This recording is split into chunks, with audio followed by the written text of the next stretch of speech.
Welcome to the Arrowhead Addict podcast with Matt Connor and Sterling Holmes. I am in the middle of nowhere. I'm on a hotspot. Don't even have Wi-Fi. Mancos, Colorado, town of 1,300, elevation 7,000. So if my connection just goes out, that's on me. That might happen. If I go out, and I go out in flames with a beautiful mustache, hopefully gracing your screen. Matt Connor, though, joining me, going to handle most of the show. Matt, how you doing? I'm good, man. I'm good. I love the stash. I Thank love the deputy look you're going for. Yeah. I love the I don't know. I mean, it doesn't matter. If you're here with your hair, we praise your hair. If it's your facial hair, we praise your facial hair. You got something going on. Anyway, I'm excited about today's show. We have a killer guest. And I know you love Seth. I know I love Seth. I'm pretty sure everyone in Chiefs Kingdom loves Seth. Is that right? Is there anyone who does not? If they don't, you're an asshole. Okay, you're wrong. Seth's the best. If you don't like Seth Keysor, we will find you. We will fight you. We will probably lose, but it's to prove a point.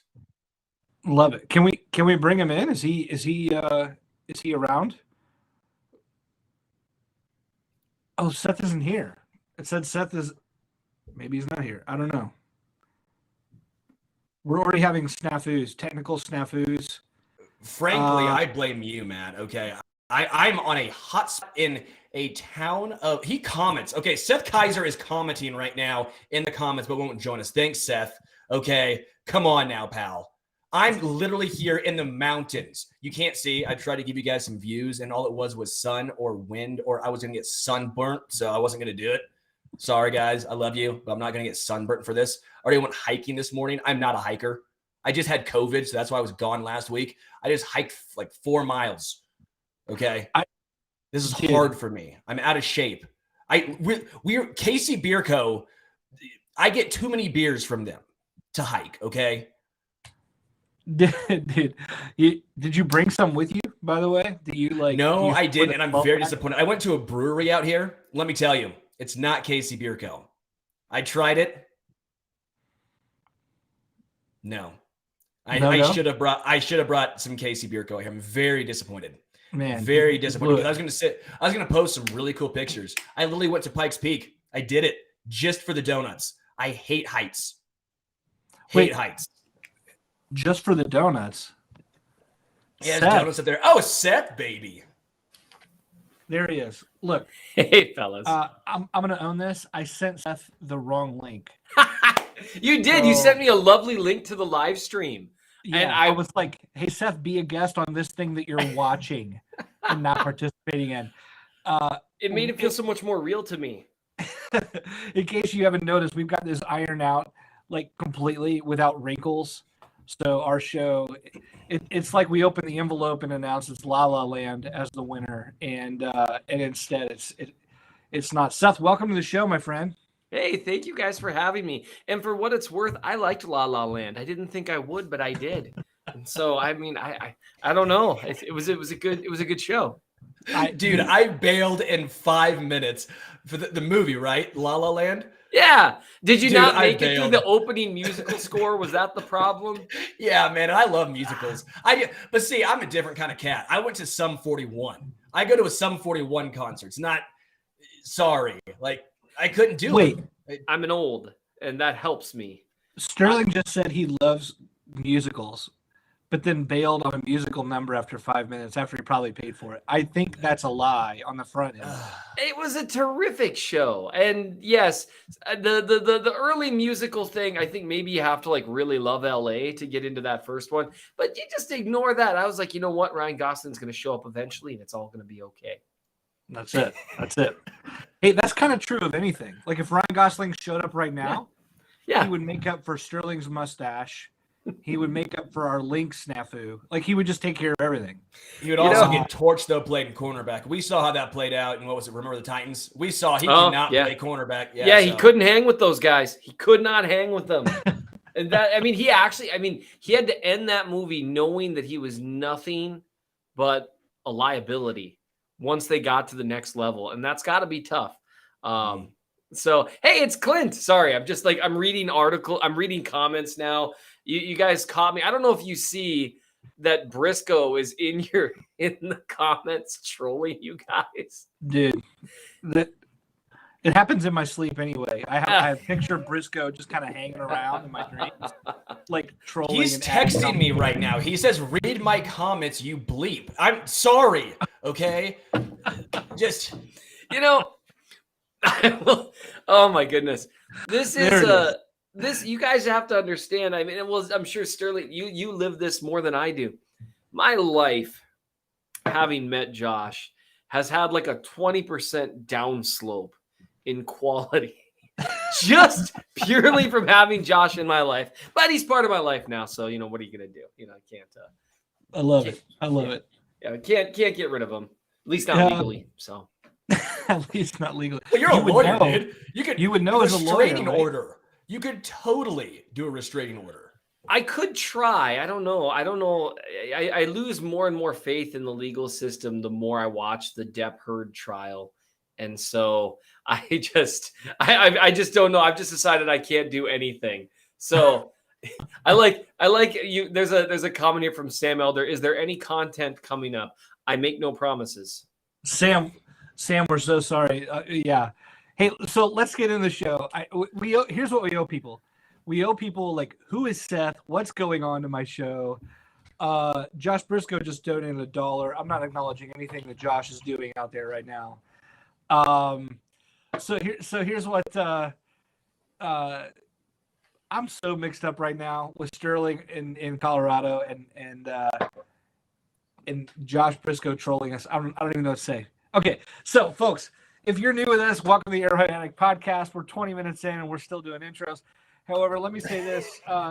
Seth Keysor, we asked Seth on the show because we love Seth's work. Seth, you and I go back to Arrowhead Pride. We do. In like 20, I don't know, what was it? My first post there was 2009 after the Tony Gonzalez trade. It was like I was arguing for that it was actually good trade. Little did I know we'd use it on Javier Arenas and the whole thing would fall apart. Javier seemed like he might work out for a while. I've been making bad takes ever since then. You, however, have been making good takes since 2009. Is that right? 2009? Is that what you said? I think the good takes didn't really start until probably around 2014 or 2015. I actually credit Matt Castle with my career in actually like analyzing. There's a reason for that, because after 2010, I spent some time saying, no, I think he's pretty good. Look at that. What was it? 27 touchdowns, 10 interceptions. And I made all the same arguments that if someone made them to me, I would like probably not be super kind about it. But it's that's what his lack of success and how his statistics didn't match up with what was pretty apparent when you watched him play when things went a little bit wrong. That's what actually got me into like, I want to learn as much as I can about the game. So Matt Castle is the only difference between you and me, Matt. Like that's the only thing that different is that my failure was so complete so early that I had to crawl myself out of the abyss. But yeah, since 2009, I became a contributor, I think in 2010-ish. Okay. Yep. Yeah. And then 11 years ago. It's crazy. It is crazy. We just had BJ Kissel on last week. Terrible and person. we were talking about all those days because I remember when BJ and I were doing like our first podcast on like there called Chop Talk, and you were contributing, and there were just so many cool, like great people in those days. It was just kind of a birthplace hub of all of. Now there's a whole younger crew with like Sterling and Joshua and all the guys who don't know, but it's so cool to see that, like to see that continue. Because if you look back at that time, you had just gotten past, like you still had like Patrick Allen posting there and some guy named Flowers 24 talking about some draft guide he was doing. That's Matt V, for those who don't know. I mean, it just really there were so many people that were like kind of born into content out of the early stages of Arrowhead Pride. It's really cool to see. It's a site that's always going to mean a lot to me. Yeah, no doubt. Folks, if you're new with Seth, just want to just give you a heads up. Seth is Chiefs analyst at the Athletic. Yes. He also runs, if you know what a Substack is, a newsletter. You guys got to subscribe to his Chief of the North podcast or Substack. I've been a longtime subscriber. It's always great content. Thank you. It just feels like this great direct to the fan communication versus like having any sort of platform. Feels personal to you too. Do you feel that way too, Seth? I absolutely do. What I'm actually doing is I'm going to make sure to hop into the comments here so I can get people to a spot they can subscribe, but make sure that they subscribe for the coupon amount, which is using a bit that Josh made for me because he knows how to do things like that, a Bitly or whatever. No, I love doing Substack. We're coming up on the 2-year anniversary of the Chief of the North newsletter. Nice. And I kind of started it off for 2 reasons. One, I mean, to be very, very upfront, during the COVID stuff and things were slowing down, we didn't know if there was we didn't know whether or not there was going to be a football season. So the Athletic was starting to gear things down because they weren't sure what was going to happen. So I wasn't writing as much. And I was like, this is my hobby. This is what I do for fun. I've got so many other things to write. And a few guys that do Substacks had talked to me about it. And I thought that seems interesting. And I thought it would be something that maybe I would do temporarily or just like write an article every couple of weeks. And the support has been just completely overwhelming to where it's the main thing I do now. It's where I spend the vast majority of my time and energy. Because you can really dive into niche stuff there. It's like for the Athletic, it's hard to justify, hey, so what I really want to do is, the Chiefs took a rookie center this year. I want to review the first 6 games of the season and chart every single snap. And they're like, but why? And I'm like, because I'm crazy and it's awesome. And some other crazy people think it's awesome too. And they're like, how many? I'm like, probably like 10, but that's who I want to reach. And so it's been awesome. A direct line to people. I'm having a lot of fun with it. I'll post a link there, but it's been so much fun. It allowed me to go more into the draft this year. It's just a lot of fun. And I'll drop my thing there. I'll do my best, at least try to figure out YouTube chat. I love that you, I love that you say, oh yeah, with my free time, I love to chart all this, because your free time also includes like being a lawyer and dad to 5 kids. Is that right? Yeah, but Jazz does most of the work. I mean, I just live here. It does, all that stuff is what I do with my free time. I just, they do the whole, do what you love, you'll never work a day in your life. That's not always true. But I genuinely enjoy this so much. Like, this is something like when I talk about reviewing Creed Humphrey snaps, which, by the way, is one of the articles on there. Or, should the Chiefs really re-sign Orlando Brown? And I would want to know, like, that's one thing that I really realized after the Matt Castle stuff, the Todd Haley era. There's a lot of people, myself included, that watch the game and love the game and just don't realize how many interconnected parts are all over the place on every single play. And I want to know as much as possible about it. And if I'm going to be doing that anyways, I might as well write about it. Yeah. And it's just so rewarding when I have someone tell me, and yeah, I mean, it's a job. So, I mean, otherwise my wife would not let me spend this kind of time and energy on it if it didn't pay.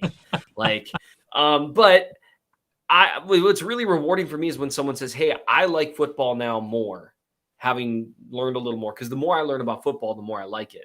Yeah. The more beautiful the sport it becomes when you see how interconnected, the right tackle's first step was to what the wide receiver was doing in the slot on the other side. It's like it's all connected. So anyway, I love it, and it's been a lot of fun. Well, Seth, we're anxious to hear from you about a number of things here. We do have to give a shout out to our sponsor, which we're actually happy to do. Sterling, you don't have any KC beer with you, do you, where you're at? I'm really disappointed because the beer here is not great. KC beer, the Helles Lager, is way better than the freaking Helles Lager I had here last night. KC Beer Co., German applause of 1516. That's how long and the way they do it. It is the best beer you will ever have, hands down. I'm not just saying that. I literally went there 2 days in a row. What was it? 2 weeks ago, 3 weeks ago, when they're Friday, Saturday. Sorry, it was a long time. Okay, Seth, you don't understand. I've been out with COVID. I've been in Colorado. I've been missing some stuff here. But what I don't miss, highly recommend it. We love him as a sponsor. If you guys have a chance to get it, I highly recommend it. Please do. And we always appreciate when we take pictures, tag us on Twitter. They love it. We love it. And it means a lot. So thank you guys. Yeah, thanks, Sterling. And yeah, I totally agree. I'm drinking the Dunkel right now. You know what I miss? I wish there were like puns involved. I wish I could say like, hey, this is Dunkel Fester or something like that, where you like make a play on the name. If you're with KC Beer, hire me and I will make up these things. Give me a call, log her on, and we'll talk about it. That's all I'm saying. Anyway. Really quickly, quick shout out. Clint McKenzie saying family time. Thank you for the donation. And the judge.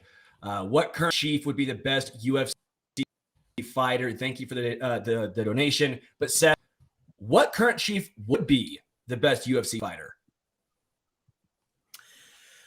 Well, now that Alan Bailey's not on the team, it like it used to always be super easy. It's just like, yeah, come on. Man, when I look at the guys that they currently have, you need that combination. I think Leo Chanel might be tough.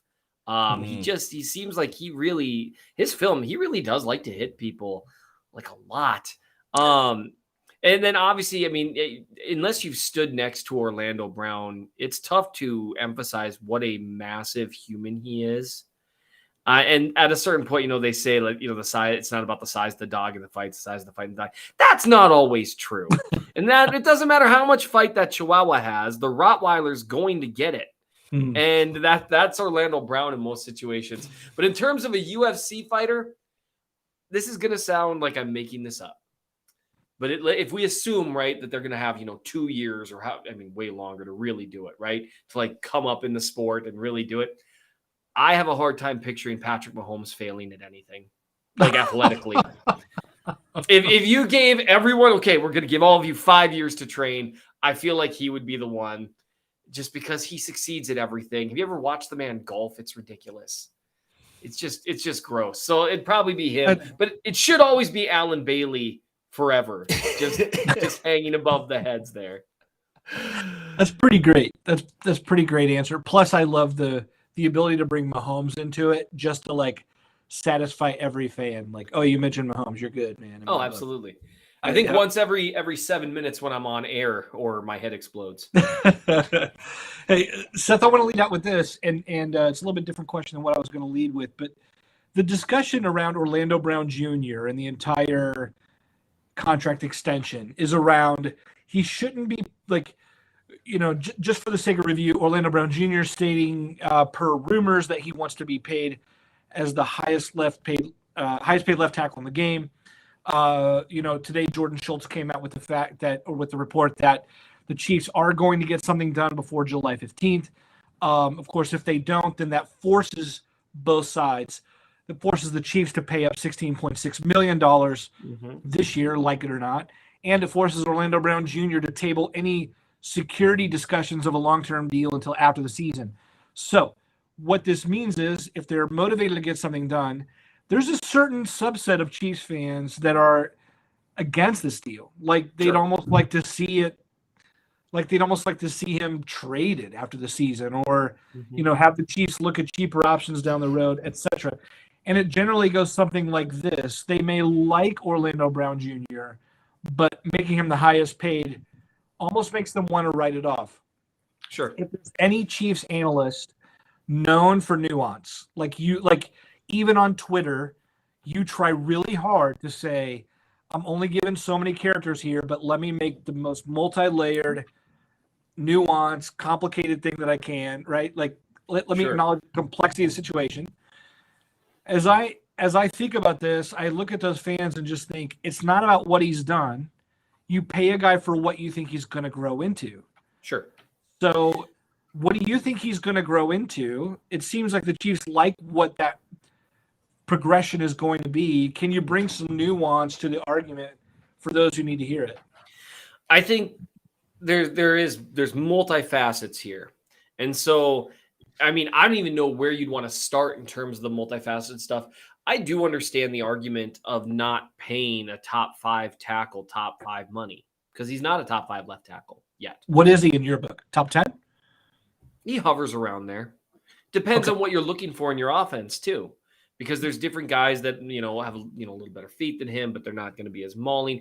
Here's one thing with Orlando Brown that I think gets ignored a little more than it should, and this is true when I did his film review after the season ended, where plug for the website, where I charted, hundreds of snaps. I don't remember how many games it was. It was 7 or 8.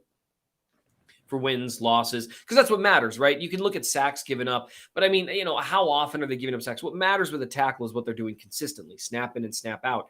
And in today's NFL, especially against high-level competition. Yep. The Chiefs kind of had an inverse of Orlando Brown and Eric Fisher, who is a competent, above average, well above average left tackle with the Chiefs.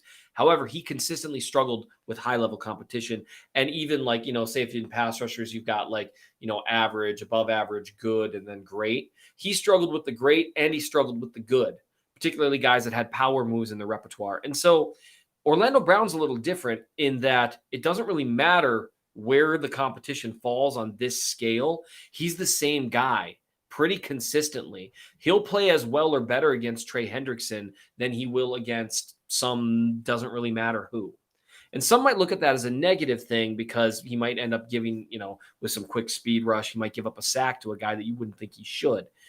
But especially once you enter the playoffs and you enter big games, that matters a lot, that it doesn't really matter who the next guy is. People talk about his game against Myles Garrett like he had a really bad game in week 1. And from an objective standpoint, he kind of did. He gave up a sack, gave up a couple of hits. But then if you look at what Myles Garrett did in subsequent games and compare to how Brown held up against him, it actually looks pretty good because Myles Garrett is a monster. And if you can make him work for it, and that's what he did. If you watch the film, he makes guys work for it. Snap in and snap out. They know they can't beat him inside. They know they can't go through him. So he turns everyone into this speed rusher over and over again around the edge. There's value to making your competition one-dimensional. And I think that's something that gets overlooked with Brown, just as he is. But to go to your other points, he's 25, I think going to be 26 when the season starts. He just turned 26 this month, yeah. Just turned 26. He's gotten better every year he's been in the league, and that includes last year in a system that some people did not think he would be able to play at an above-average level in. He also got better in it as the year went on. He gets underrated for how smart a player he is because he's so big. We tend to put guys into categories. It's why people multiple years into Tyreek Hill's career insisted he wasn't a good route runner. He had such an overwhelming speed trait that people ignored that. So that's kind of goes towards the film side of things. He's going to get better. In terms of the contract stuff, there are certain things you can't do and certain things you can do with the fact that the salary cap exists. I would postulate that they already made one tough choice with Tyreek Hill, who's a great player, who I think wanted to be in Miami. And so I'm not sure I think once things got to the end there, I think that was it. I think it was over. And they just made the best of it. That's not a decision that you repeat every single time. And it's very easy for people to say, well, no, we don't want to overpay. We don't want to overpay. We don't want to overpay. At a certain point, you have to overpay to have star players. So then the question becomes, who do we overpay, i.e. pay above market value and hope that it's market value in 2 years, and why? And I think that's where you get into the positional importance argument with Orlando Brown and the difficulty of replacing above average left tackle play. It's really easy for us to forget where things were at a year ago when we were like, holy crap, who's going to play on the offensive line for the Chiefs? That's a scary place to go, and there's value in that difficulty to replace. So that was a really long-winded answer, but like you said, it requires nuance. I get not wanting to overpay guys, but this idea that you're going to just, anytime you're not going to pay someone, that means you're going to pay someone else money. And what are you going to do with that money besides trying to get an above average left tackle from Mahomes? And guess what? You're going to have to pay anyone that kind of money to be an above average left tackle unless you get incredibly lucky. Yeah. I just also think it's tough, though, because you're giving so much money to Joe Thuney, and you're stuck here saying, how much money are we giving to the left side? Sure, it's great when the other 3 guys are probably going to be rookies, at least 2, or second-year guys, and then potentially a rookie. So your rookie contracts for 3 out of your 5. But those 2 would be a massive hit to the salary cap. And also when it comes to what could he be? My main concerns are his feet. You're not going to get better feet just because you get older, right? Tends to be the opposite. And athleticism. He's not going to all of a sudden get more athletic. The other attributes, sure, I'm with you. As far as the technical side of things, he will for sure get more technical, one would hope.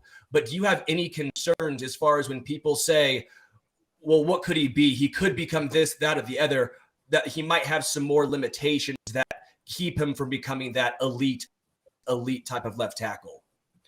Oh, absolutely. I don't believe that he has well, you can't say Trent Williams has his ceiling, because Trent Williams is playing at a level that's as high as almost anyone in the history of the game. Yeah. But he does have a ceiling that is lower than a guy with 90% of his power and length, but significantly better feet. He doesn't, I don't think, have an elite ceiling. His floor, though, is, you already know his floor. His floor is good. Yeah. And that matters to me almost more in some ways when you've got some of the parts on the line. But I do think that's probably one reason why people are struggling with the idea of paying him, because footwork can only account for so much. And he seems like a guy who really plays the angles and understands what his strengths are. His strength is he's a massive human with 20-foot arms. And he seemed to get better and better at the angles in the Chiefs offense as the year went along. But there are certain things, every now and then you're going to have some kind of weird slide in the protection where he's going to be on an island in space against a pass rusher. And he's never going to be a guy who can handle that for 4 straight seconds. And that's always going to be a ceiling that's almost impossible to break. Maybe if he plays, 15, 20 pounds lighter, he doesn't lose much strength and he's a little quicker. And so then you get to that, you're close to elite. But I do think that's definitely something to consider. Yeah, I think what I love here is what you mentioned earlier, the age, being only just 26, that even like 4 years into a new deal, the guy still has some 20s to burn. Mm-hmm. And I also love the fact that he's durable. The guy's never missed a single game in his entire career. I hate to knock on wood on that, because I just said we had Charles Goldman on the show a couple of weeks ago from Chiefs Wire, and I said, hey, do you think there's going to be anything crazy happening this offseason? And then like 2 days later, L'Jarius Sneed's car gets shot up. And then Charles sent me a message. He's like, hey, stop predicting things. So we'll move on from Brown. I know, a deal's probably coming and people are going to like it or not like it. Akeem Hicks just came off the free agency list today to the Tampa Bay Buccaneers. A couple people, Lyle Graverson, like on our site, was hoping he would maybe sign by the Chiefs. I was hoping you would take a look at the market at this point and just let us know, is there any move that you would like to see? Melvin Ingram came and went. Some people liked Hicks. Curious what you think, if there's anyone there interesting to you as a roster addition, or do you think the roster is largely set and competition just really needs to play out? If I were them, the roster would not be largely set up front. Okay. That's they are thinner, at least on paper, than they were when the season ended. And they had problems with consistency in pass rush last year. And Melvin Ingram was actually part of the solution to that. And this is how I framed it, actually talking to Josh just a little bit before we started here, is that losing a Melvin Ingram, a good but not great player, should not be devastating for your defensive line. But it says something about the Chiefs' current situation that it's potentially devastating for them. In terms of moves, I think there are some Ingram adjacent players that they could. That adjective, Ingram adjacent. Ingram adjacent, yep. Guys that, in theory could maybe come in and perform at a decent level. But, the pickings are getting slim. I'm looking back through here just to remind myself if I'm missing anyone. You could maybe hope you get a little bit of pass rush out of Ryan Kerrigan. You can hope you get what Carlos Dunlap did last season. You give him that again in a rotational role. Justin Houston, I don't think is ever coming back to Kansas City. I think him in the front office probably had some disagreements about his contract. And so, but that's the funny thing, because Justin Houston would be a perfect fit. Like, hey, You need a guy who's competent still. And so it's there's still a few guys left, but they just have not treated that with remotely the urgency that I expected when the season ended. And who knows, maybe the market played out differently than they thought. But really, that market excuse doesn't really work with Ingram because they could have signed him. And again, you don't want to necessarily overpay for guys. People pay a lot of attention to that with the top end contracts, but they don't pay as much attention to that on the bottom end contracts. And it's just as true there, and even more true because there's more of them. There's more bottom level contracts, but need should matter. And the Chiefs, I mean, it's frustrating to me because I feel like every year since Houston and Ford left town, and there were reasons they had to blow up the defense. That all makes sense. I get it. It's really been Chris Jones, and occasionally Frank Clark has had a few stretches of the play that he's supposed to have, but never really. Because this was supposed to be, two elite pass rushers, and then you can fill in the gaps around two elite pass rushers, but they've never had that. No. And then, as per usual, Chris Jones gets blamed for not being impactful enough when that's not how rushing the passer works. There's a reason why the Rams go out and get Von Miller, even though they've already got Aaron Donald and multiple other good pass rushers, because it's a complementary thing. And any one guy is winning at most 20 to 25% of the time, and you need more. So that's frustrating for me, and it definitely worries me. But like outside of Dunlap and a few others, the market is just barren. Do you think that this shows the Chiefs have faith or hope in Malik Herring or Joshua Kando? It's not what I would do by any stretch of the imagination, but is this what, if we're inferring here, could this be taken as the Chiefs are like, you know what? We think that those two young guys, with what their contracts are as well, will have a better dollar value than going out and trying to get a Carlos Dunlap at this point, or getting one of those veteran guys who you have no idea. They know better than we do if that other shoe has fallen, right? They'll have a better understanding if those guys are over the hill. Could that be playing a part in this? I mean, that's what we hope, I think, right? Like that they've got so much faith in some of these young guys. They got faith in some of these interior linemen. In Saunders and in Wharton, like that they're going to take another step forward. Maybe they think that part of the problem, they've switched around things in terms of who's coaching on the defensive line. I mean, maybe they think that that's going to help guys develop a little bit more than what they have. Because it's worth noting, that Jaron Reed came in and had a pretty underwhelming season with the Chiefs. Wharton and Saunders haven't developed a ton beyond what they were early when they already showed flashes. So maybe they think there's an issue there. Mike Dana was kind of like a ready-made product, but he is what he is, which what he is, by the way, is valuable. A guy that you can throw out there for 33% of the snaps or so and not regret it one bit. There's a ton of value in that. It's just not who you can have as one of your primary guys. And right now they're treating Frank Clark like he's one of their primary guys, and his play on the field hasn't warranted that for several years. So my hope is that's the plan, that they really see something, they think Karlaftis is just going to be able to come in and be really good immediately, which is tough, very tough, especially consistently. But maybe they think some of these younger guys can rotate in. And if that's what they're thinking, fair enough. But obviously until we see it, it's just a little jittery. Hey, folks, we're talking with Seth Keysor here. Going to get to a few more questions, of course, but just want to let you know, any of you who've contributed here, questions of your own, commenting, there are all kinds of ways to access hanging out with me and Sterling, who would really not want to do that, but also Matt Verderam, Patrick Allen, and sign up in the AA membership. There's all kinds of cool stuff. We're going to start to do some giveaways. We've got hangouts with just members only, etc. Seth knows the value of a good membership, so he could speak to that.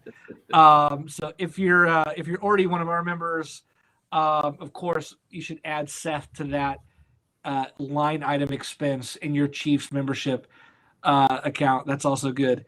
But if you want to know how to be an AA member, an Arrowhead Addict member, I wouldn't suggest the normal. Of course, be an AA member if you have other problems.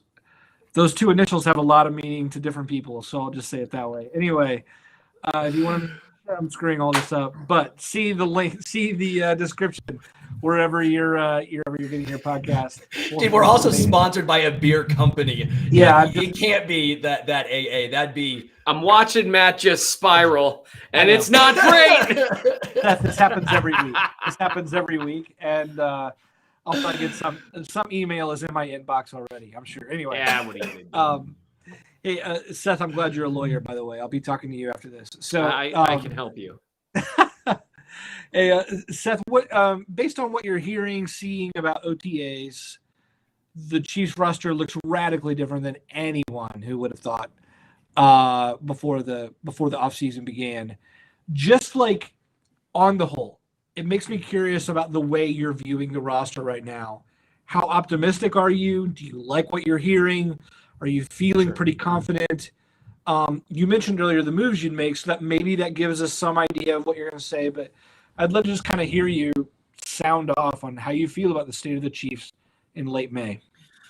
I'm actually pretty happy. You know, the Hill thing, I think, was a tough break in some ways, and they turned that into an opportunity.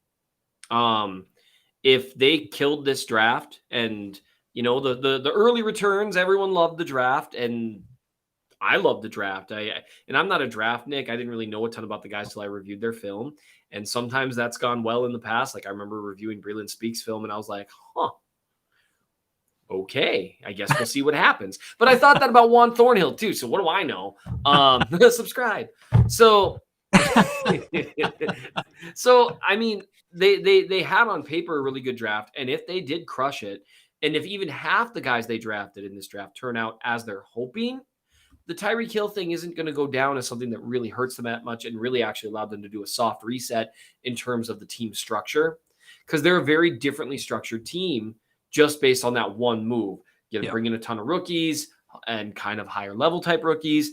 And if that works out, awesome. That allows them to move into the next stage of Patrick Mahomes' career post the Hill-Kelsey era much more quickly and efficiently.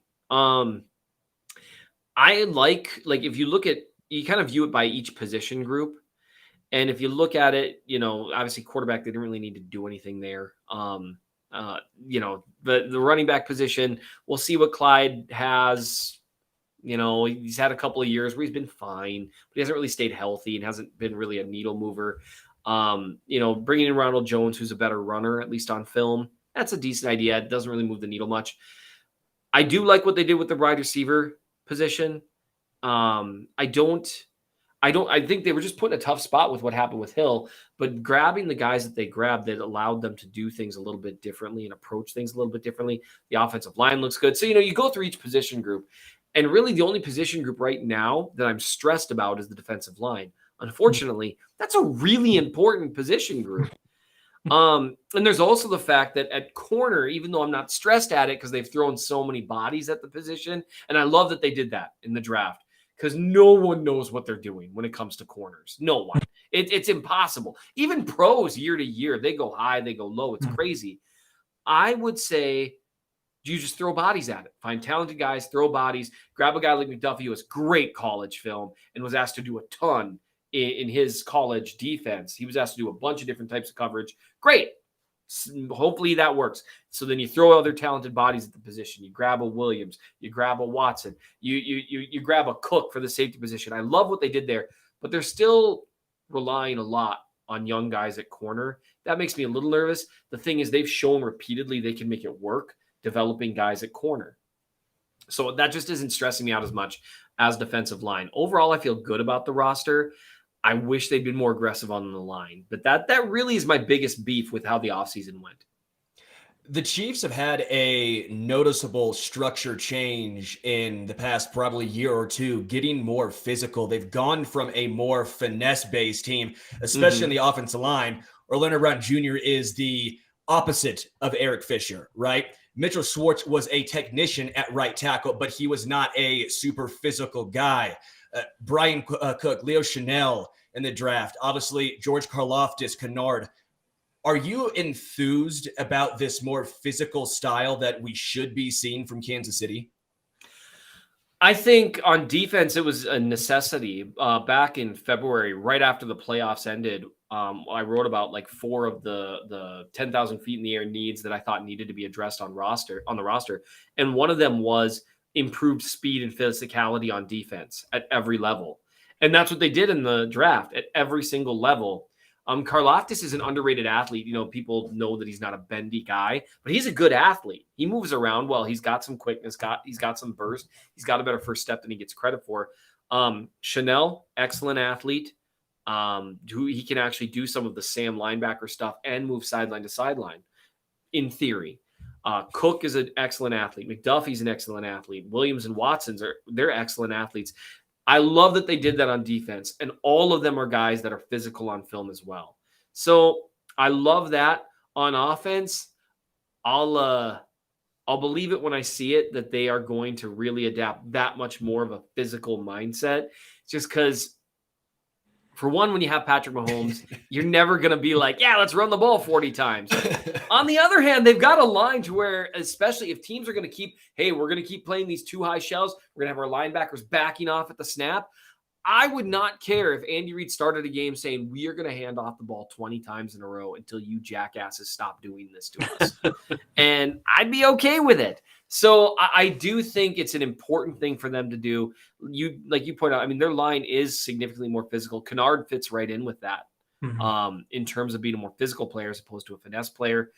I like that they're getting bigger across the board. It feels like it's a way to address what have been some issues over the last few years. And I like that they're doing that. Seth, I know you just have like a minute or 2 left here. Got a Walmart order to pick up for my wife. let me give you some quick hits, just yes or no, player names, whatever. And then you just tell us what you think off the top of your head. Would you have made the Tyreek Hill trade, knowing what we know about the finances and all that? Yes or no? I would not have. No. Okay. Would you have brought back Tyrann Mathieu for another season? No. Okay. Give us your favorite rookie that they've added in this draft class. I'm such a cliche. It is Skye Moore. I really, really like the way he wins. Now we'll see if that translates. The quality of competition was very different. But people were saying that about, the defenses Patrick Mahomes was throwing at when he was in college. When you're looking at traits, the ability to get clean releases against physical coverage, when the hands are in the same place, that ability to cut quickly, that stuff, that generally speaking translates across the board. And so he's one I'm really excited to look at. I really like the way he moves. It's probably Skye Moore, with Karlaftis being a close second. Justin Ross making the 53-man roster. You buying or selling? I'm going to become known as the Justin Ross hater guy. Join the club, pal. I think Justin Ross has a skill set that can succeed in the league, but he's also got a defined set of strengths and weaknesses that only a few players have made work. Can he do it? Sure. It's just hard. I'm buying narrowly. Okay. If the Chiefs win total is projected at 11.5, are you taking the over or under? I'm hammering that over. I mean, here's the thing. Look at what the Chiefs have done the last 3 or 4 seasons.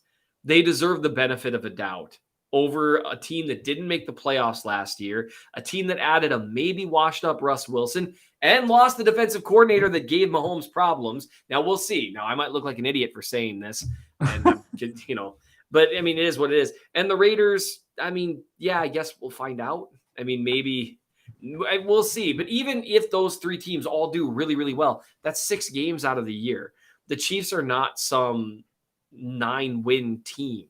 Yeah. They've been consistently excellent. And so I would be surprised if they won fewer than 12 games. But, they've surprised me horribly before. So I guess we'll see. Man, one more for you. Give us a surprise cut.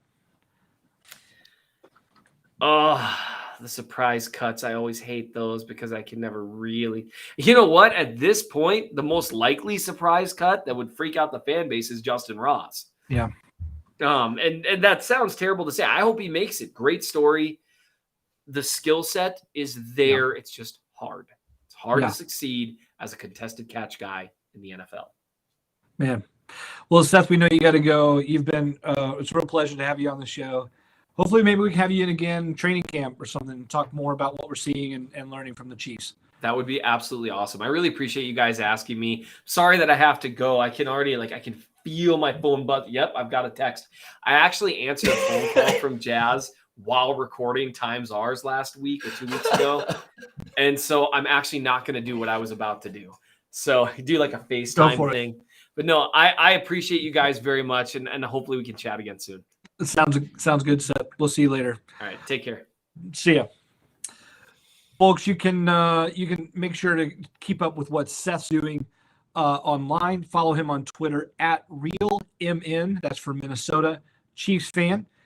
He's also part of the Times Hours podcast, which is always hilarious and informative, with our friend Josh Briscoe, who was on the show just a few weeks ago, and Nate Taylor from The Athletic, and Seth himself.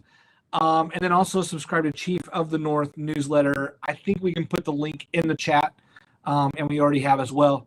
But that's easily Googleable. Is that a word, Sterling? Googleable?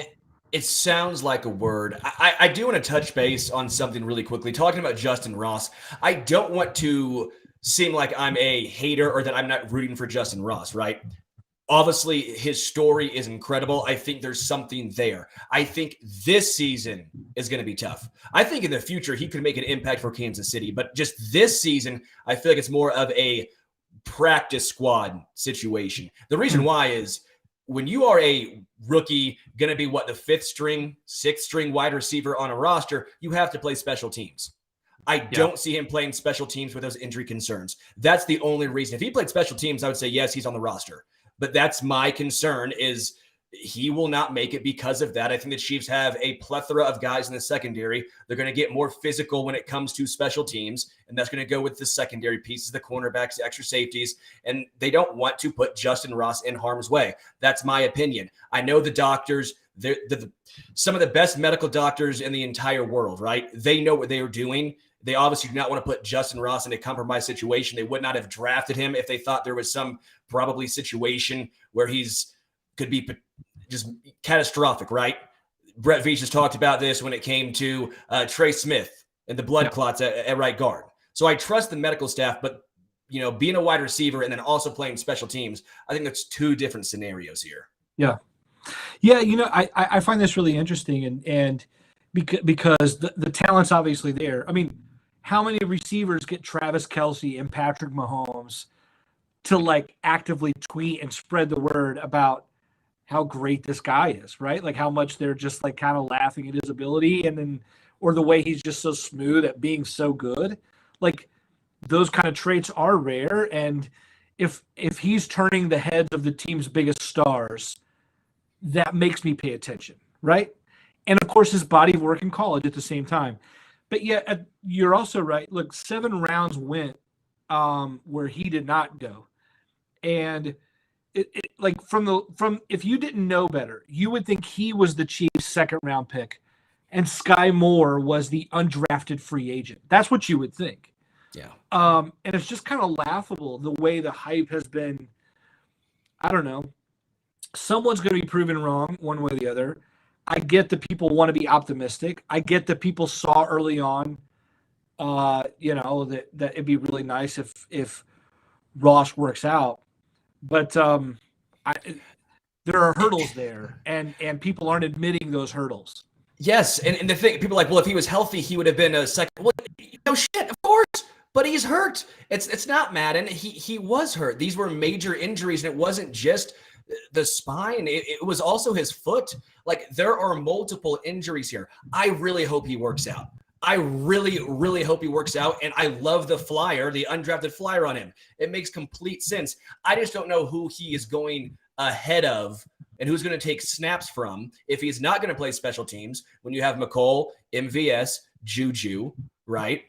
Then you're going to have Skye Moore.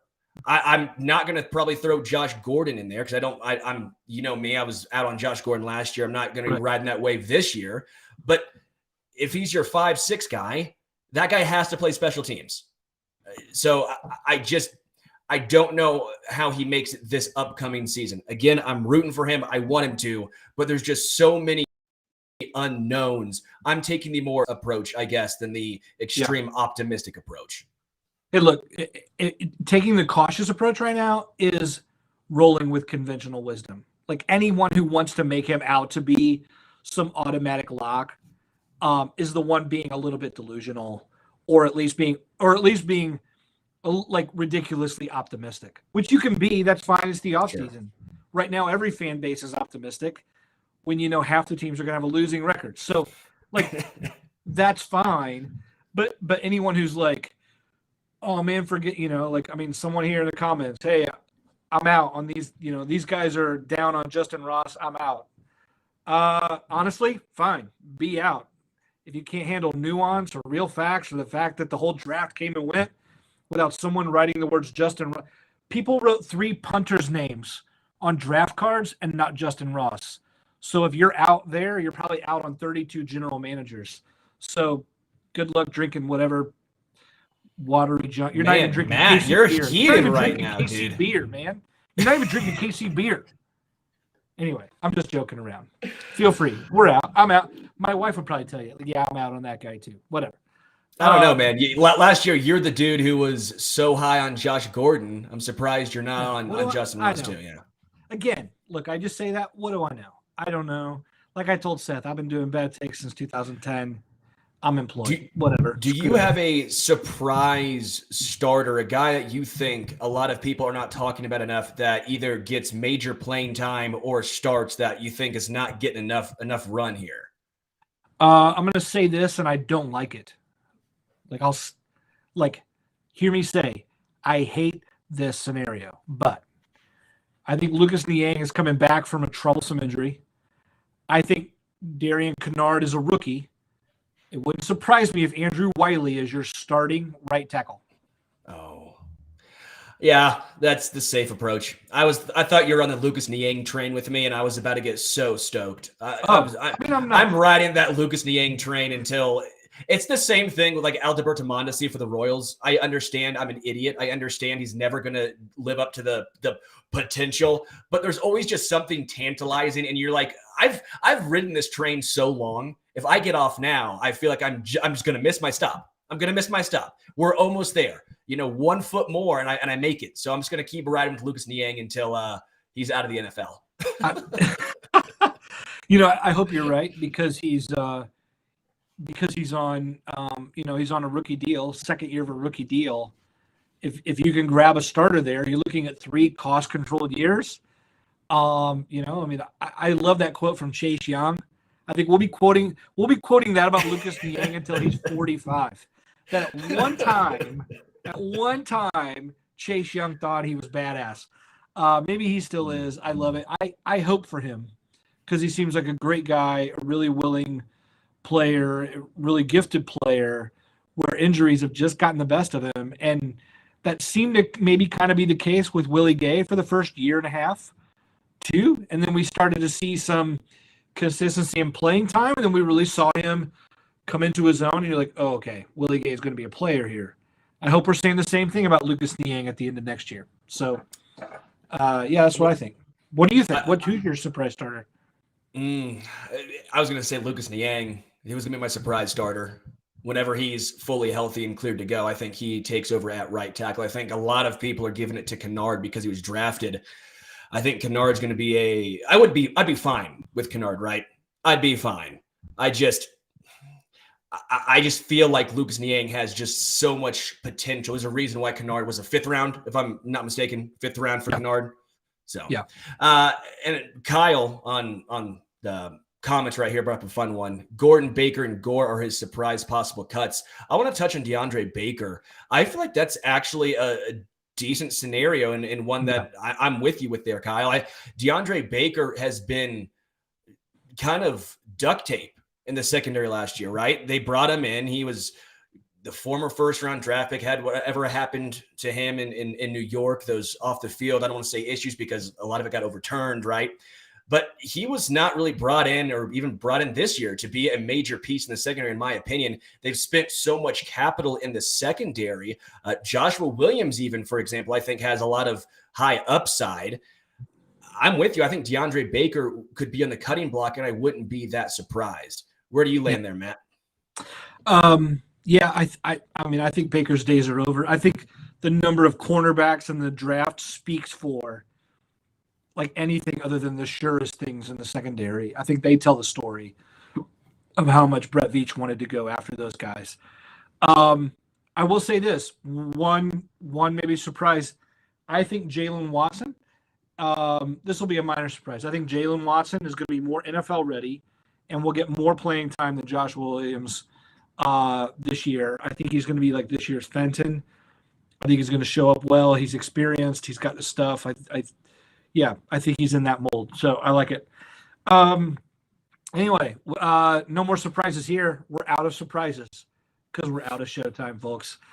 If you hung with us, we know there's a lot of bad jokes today. The good news is Sterling's mustache has carried us this far, and now we'll close.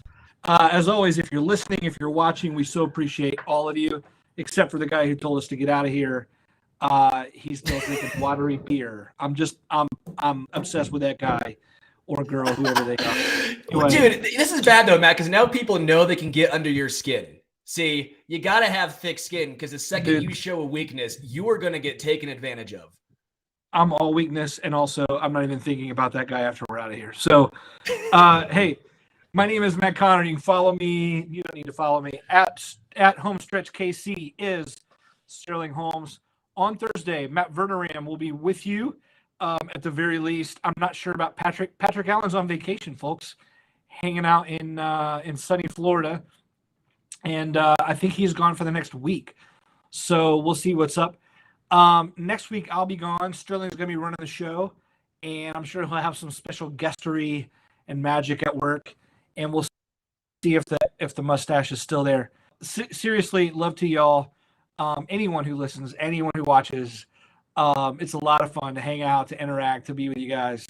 And Sterling, my man, I'm glad to see you back from COVID. It's good to see you again. Hey, good to be back, baby.